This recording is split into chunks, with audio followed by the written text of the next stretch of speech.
For more on this now, Texas Congressman Ronnie Jackson joins our coverage. And, sir, welcome back and good morning to you.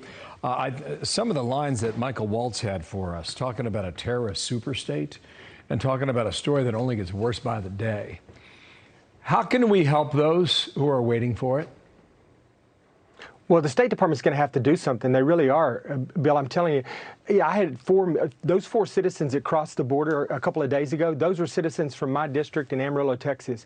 And the State Department did absolutely nothing. I mean, nothing to facilitate their departure. They tried for 2 weeks. They did everything they could possibly do to get out. And eventually, we had a group that was on the ground take them and get them to the border. And they crossed on they crossed the border. The State Department wasn't tracking anything that was going on with them, and they didn't help with this at all. They got them tourist passports, or tourist visas, excuse me, after they got across the border. And the thing that really angered me the most was that State Department started taking credit for that and started acting like they actually put out that this was evidence that they had a plan in place and that they were going to get Americans out. And they don't have a plan in place. They didn't have anything to do with this particular instance, and I don't think they have anything in place right now.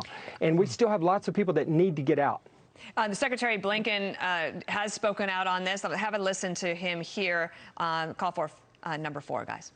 We're working around the clock with NGOs, with members of Congress, and advocacy groups, providing any and all information and doing all we can to clear any roadblocks that they've identified, to make sure that charter flights carrying Americans or others to whom we have a special responsibility can depart Afghanistan safely. Congressman, you're saying that your constituents that is not happening for them? They're not. My constituents went to that airport at Mazar-i-Sharif 3 days in a row and tried to get on those planes. They were 30 minutes from boarding that plane, and the Taliban told them they could not leave.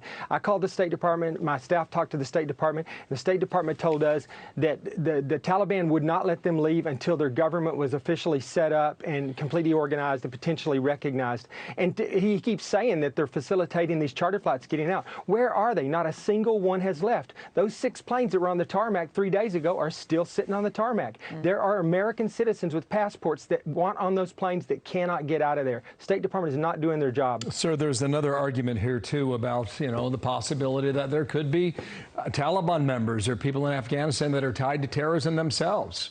And you have to make sure that they are not given free or safe passage. How would you address that? Well, that's fine. The State Department is going to have to figure out a way to get people on those planes, get them to another location in a third-party country or something, so that they can screen them outside of control of the Taliban, and then they can decide who can move on, in a permanent situation to go somewhere else. But they can't leave people inside Taliban, inside Afghanistan. The Taliban and ISIS are looking for some of these people. My constituents were being hunted in Kabul, and that's one of the reasons we got them up north to get them out up there. The Taliban was actually going to their home looking for them. So this is a dangerous situation. They cannot use that as an excuse to keep Americans stranded and held hostage in Afghanistan. The Wall Street Journal has this headline, "Meet the new Taliban, same as the old," and also said this: the Taliban's appointment days before the 20th anniversary of the terror attack is nothing less than a slap in the face of the U.S. and its Western allies. The Biden administration has been naive. Instead of bailing out the new government, the U.S. needs to treat the Taliban as a pariah it is. As we come up to this 20th anniversary, and especially given your experience there, how are you feeling about that? That they're going to basically be able to have a big ceremony on the 20th anniversary of 9/11, forming their government.